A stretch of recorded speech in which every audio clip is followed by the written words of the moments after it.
Let's meet tonight's party panel. We've got Republican strategist Noelle Nikpour, liberal radio talk show host and Fox News contributor LA's own Leslie Marshall, and Young Americans for Liberty president Cliff Maloney in his bright red shoes. Welcome, everyone. Welcome. Woo! Well, thank you for welcoming me. I never get welcomed, and I appreciate that very much. As far as I'm concerned, Hillary is welcome to enter the race. I think this would be great. I think politics is so insane that she's the savior we've been waiting for. Am I wrong, Cliff? No, I think you're right, and I think that so many people are tired of continuing to see her pop up. But if I'm a Democrat, I got to be thinking to myself, are you kidding me? Why is she putting out these joking tweets?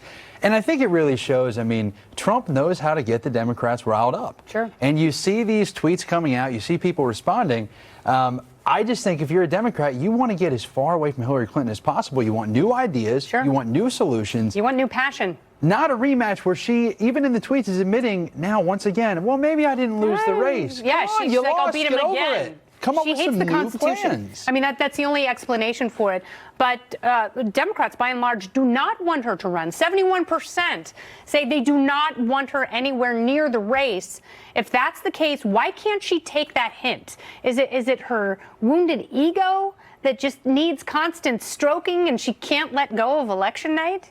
Well, we're not riled up. There was a tweet and she responded. You need to get out more. You need to get out more. That's not riled up. I'll show you a party later where we get riled up. No, she responded to a tweet. She has a book out with her daughter, so she's doing the campaign circuit. And remember, when she was on the late night show the other night, they had the highest ratings that they've had in ages. So obviously somebody's tuning in to see her, and I'm sure it's not just Democrats who voted for her or are crying like me when she lost. She's not going to enter the race. She doesn't want to enter the race. We don't want What would Elizabeth Warren do if she entered the race? I mean, put yourself in Elizabeth Warren's shoes. I think Elizabeth Warren would keep on the same path. Your own trail. I think Elizabeth Warren would do exactly what she's doing because she's running a very effective campaign. She's beating Joe Biden in some of the polls. She's coming out with plans. Who would the press go for? I'm going to ask Noelle that. Who would the press back if Hillary Clinton got in the race? I don't think it'd be Hillary Clinton. And the other thing, think they'd stick with Liz? I think that they would. I think that's where they shifted with Warren. But I'll tell you another problem that she would have is fundraising. She was the only game in town, pretty much, other than Bernie Sanders. They had no and all the donors were going to her. With the donors spread out amongst all these other candidates, I mean, there's big donors spread everywhere. There is not going to be that war chest of cash that she can, have access to. So I think that puts her at a horrible spot. I would go down if I were her with my legacy. Forget about it. I wouldn't have even responded to Trump, but then she couldn't help it because I guess she wants to stay relevant. She can't help herself, and she's got so many yes people on her side telling her that this is a good idea. I think it's a great idea. I think she should listen to me. I know Steve Bannon might have said last week that she's going to get into the race. That was his big prediction. That was my prediction 2 years ago. Maybe so. And if Elizabeth Warren's campaign has a motto, it's never let the facts get in the way of a good story. The woman who once shared a DNA test result that was so low she couldn't bribe her way into USC, she's catching heat tonight for another tall tale. That's short on truth. Warren has been playing the oppression card with a story about how she was fired from a teaching job in the 70s for being visibly pregnant. Hot. And you can see it right here.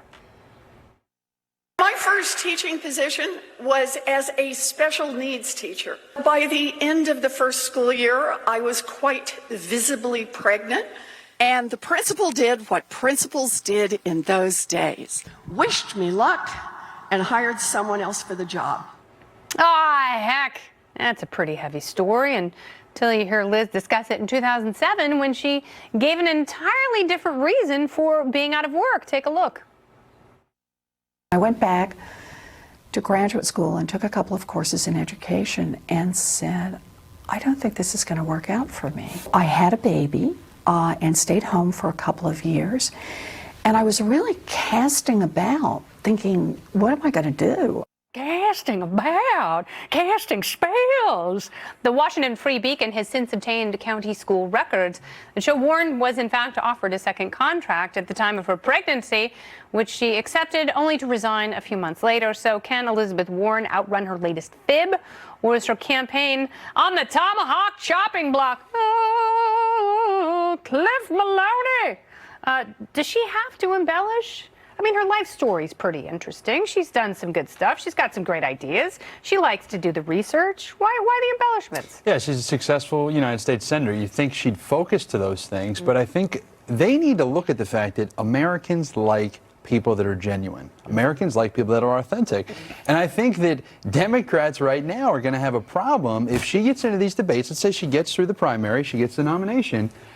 There are so many of these flip-flops and these stories changing. I don't know why they're not asking her these questions, especially in the debates. Does it really matter, though? I think it does. I mean, it's kind of annoying, but I don't know in the grand scheme of things where we are in politics. But here's the question. If Trump labels her a cheater and says, you know, she is this woman who continues to change her stories, are the American people going to be impacted by that when they vote? And here's the thing. We don't know the answer to that. The people at Maybe the they won't extremes, care. absolutely not. The very tiny sliver of people may be moved But if you're a Democrat, wouldn't you want to figure that out now? As you're in the primary process? If I were a Democrat, I would change my party affiliation. Leslie? I'm a Democrat. I'm not going to change my party affiliation, but I need a breath here. Were you talking about genuine? We haven't had a genuine leader in God knows how long. I mean, quite frankly, we have a president. It's been since Ulysses S. Grant was president. We have a president. We have a president who lies almost every single day, whether it's verbally or on Twitter or on phone calls and transcripts or about. That's why I'm saying I don't know if these the bar is lies, different. I don't know that they matter. I agree with you because look, was the fish this big? Was the fish that big? Everybody embellishes. Grab ass with the pool boy. At this point, modern day pool boy, and I don't think people. Everybody embellishes. The other day, my friends and I were talking, and one of them told a story about some party we were at, and these, in Vegas, and these 10 guys were hitting on us, and it was like, no, it was 3, and then the other one's like, no, I think it was 5, and she's like, it doesn't really matter. It doesn't really matter because the people that like Liz Warren are going to vote for her. The people that love the president would never vote for a Democrat, especially Elizabeth Warren, and I don't think that this is going to take away from her policies, which Democrats really like. Yeah, but back to what you said, it's the people in the middle that are actually going to be listening, which we know is a small sliver, but those swing voters. She doesn't appeal to the middle at all. But the president won 3 states by a small sliver. If the president those are the people that matter. As a but cheater, he's not leading in those states. You want a foil, though, right? As a Democrat, you want somebody that can clearly be the authentic candidate versus Trump, and I just think that they should figure that out. So, Noelle, what do you make? It's going to be on her policy. The only reason that she zoomed up to the top is because she hammered her policy, and it was pretty much a well thought out policy. If you're on the left and you like what she stands for, you're going to like the fact that she's a big crusader for the left, for their policies.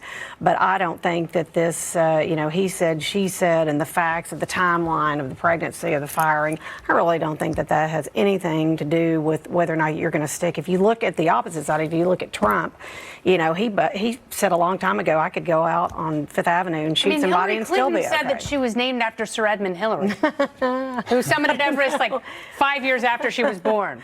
But still, her parents knew that he was going to do something really great. Yeah, when she was First Lady of Arkansas, she never really recognized her Jewish ties. And all of a sudden, when she was running for U.S. Senate a long time ago in New York, she discovered her Jewish heritage and ran away with that. Shabbat shalom. Well, as you know, Liz Warren has been making big gains on sleepy Joe Biden in a number of major polls. In fact, she's ahead of him in New Hampshire, Iowa, and California, as well as the Real Clear Politics national average.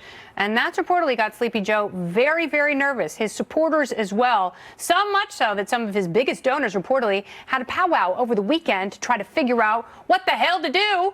In the third quarter of this year, Biden raked in $15 million. That sounds pretty good, but that's $10 million less than Bernie and Liz Warren. Heck, even Mayor Pete made $4 million more than Joe Biden. One major Biden donor reportedly telling The Hill, quote, look, let's be honest, he's a weak front runner. And now some are said to be questioning why he's in the race at all. So does Biden really have what it takes to cross the finish line? Leslie? Yes, he does. This would be a concern if I were working on his campaign.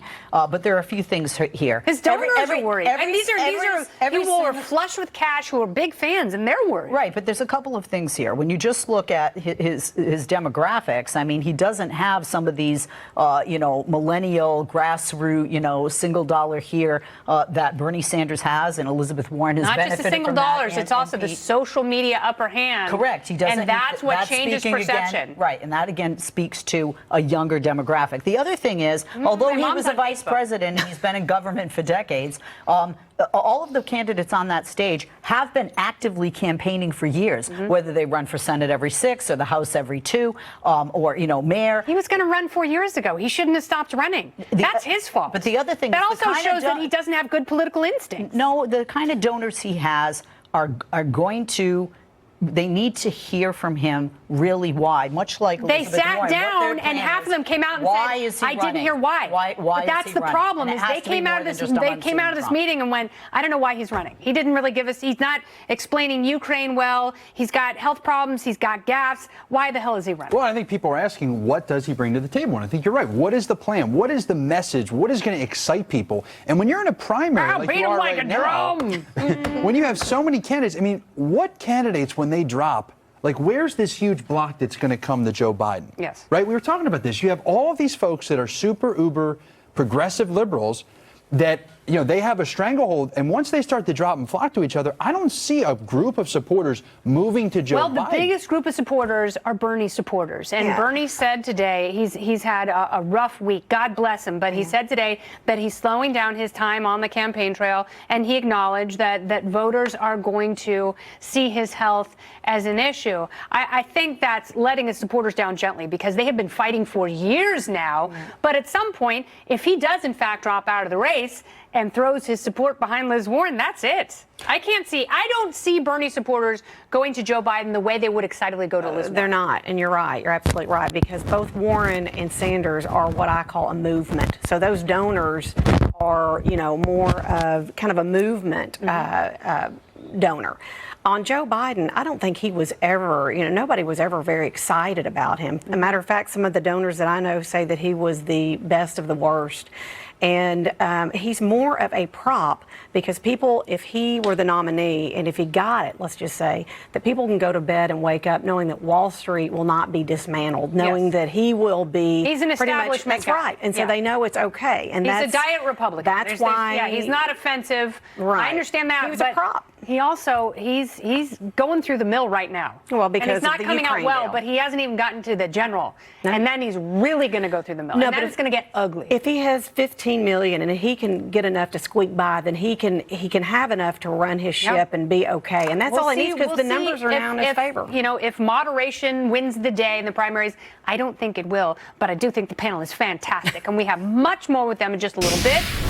Earlier today on her show, Ellen explained why she thinks the whole thing is so silly. Watch. But just because I don't agree with someone on everything doesn't mean that I'm not going to be friends with them. When I say be kind to one another, I don't mean only the people that think the same way that you do. I mean be kind to everyone. Doesn't matter. Applause, applause. American politics, it's pretty much polarized. It's polarized as it's ever been. So should we all just simmer down now? The party panel is back. Noelle, Nikpour, Leslie Marshall, and Cliff Maloney. I was unsurprised to see people getting mad at Ellen for sitting next to a war criminal, including leftist luminaries like John Cusack. But at what point do we call a truce? You know what? Bravo to Ellen for setting the record straight, not apologizing for it, and just going forward and saying, look, you know, get over it. It is what it is, and you should make friends and don't hate. Just don't hate in general. And I think that, you know, the deeper problem here is the fact that the Republicans and Democrats have become so divided that they are actually not encouraged to work together. Yes. We are actually making big business out of the fact, both on fundraising, both in media advertising, both in every way possible, to create and stay with the division because it's a big money maker. Sad. So, you know, I imagine you look at your life and you sort of survey your friends. Do you have a pretty balanced roster of conservative and liberal friends? Yeah, very, very, very much so. I mean, I'm given a hard time, you know, by liberals being a contributor at Fox. And more so because I'm friends with a lot of the people that I work with. And, you know, the tweets that I will get, I can't believe you agreed. I can't believe you sat next to the couch with that person. But I said this earlier, politics is part of my job. It's not my life. Yes. It's a very tiny part of my life. Do you think more people are now defining themselves by their politics? Because I think that's an important distinction. And I think it's sad. Yeah. And I think, quite frankly, it's one of the reasons that Speaker Pelosi didn't rush into impeachment, because she saw how divided the nation truly is, how political we really are, and how vitriolic we've become toward each other. Have you lost friends because of politics? I would say hopefully not. I mean, you're pretty much a liberty lover, and everyone loves liberty. Right. I'm the one that everybody can get along with. I think the problem is when identity politics just get in, just emotion overtakes so many people. When you talk about this, when people are, it isn't your life. It's supposed to be a political position. It's supposed to be a philosophical position or something you believe. But where have we gone? The fact that Ellen, of all people, Ellen, and then they describe Bush as a conservative, you know, in her listen, you know, we all should be ourselves. We should interact with we want. And then she calls him a conservative. I'm thinking, if you're calling him a conservative and you got to apologize for George Bush, I mean, where have we gone as a country? It's become a culture. If you want to talk to people, go outside, like you said, knock a door, talk to your neighbor, have a beer, and get them to believe what you believe and talk about sports. It's and not or operate with a little curiosity and ask someone, how did you come to that conclusion? It's not the first time that George Bush has been the center of this. People are shocked that he and Bill Clinton are friends. People were shocked that Michelle Obama and he are friends. Maybe It's he's a a nice beautiful guy. picture of him. Yeah, maybe he is. That's sad to think, because he's the devil. Los Angeles apparently has a plan to fix everything, including its insane homeless crisis. But the solution may be as bad as the problem. Listen to this. According to an audit by the city's controller, they plan to spend an average of $531,000 per unit on affordable housing. This is government paid. Some units going for over $700,000. That's more than the median price of a market rate condo in LA or a house in the burbs. A house! You could move to so many succulent places. You don't need to be a real estate tycoon to realize this is a bad deal. So why don't they just buy existing condos to help ease the situation? This is not curing the homeless crisis. There are so many problems with zoning and regulations and busybodies in LA and LA County. This isn't doing it. Do you want your tax dollars to go at $700,000 a pop to new units when there are existing ones already? This is a bad idea, because this actually is the reason that we have such a homelessness problem in not only LA County, but throughout big cities in California, like San Francisco and even Sacramento and San Diego as well. And that is housing prices that are out of control, that normal people can't afford. Right now, when you look at the numbers and you break down the demographics of the homeless population, the saddest thing is that those that have entered most recently are families, because they simply can't afford these extremely high-end prices. Well, they're on also condos and zoned apartments for single-family units. Not duplexes, not triplexes, not condos, not high-rises, not housing that would be plentiful that people could actually afford. They've zoned themselves into oblivion. It's awful. Well, and this is the problem when government starts to get involved with regulations, thinking they can solve these problems. Los Angeles right now has a crisis. And the crisis is when government gets involved, two things always happen. The cost skyrockets and the actual quality of what they're trying to do drops. I mean, those numbers are staggering. You're talking about spending as much money on a penthouse as you are on something that we would call the projects. I mean, government housing. And that only happens when government gets involved, crushes all the incentives, and now all of a sudden you have a problem. And what's the solution? More government regulations, more government action. Absolutely, that higher cannot taxes. Be the answer. And this is from a bond measure that passed in 2016. Privatize it. Yeah. I mean, if you want to get something done right, back to your point, privatize it. Look, it's taking money away from the city. People don't want to have conventions. Look at San Francisco. People, disease is going to be by the convention going, center in downtown LA, it's disgusting. You just don't want to go. I mean, so in all fairness, if government really can't get it done, I mean, they've had years to do that. They cannot get it done. You need to turn Especially it in LA. over to the private sector. Yeah, and in this realm, Eric Garcetti has totally failed. The panel has not. You guys are amazing. Thank you so much.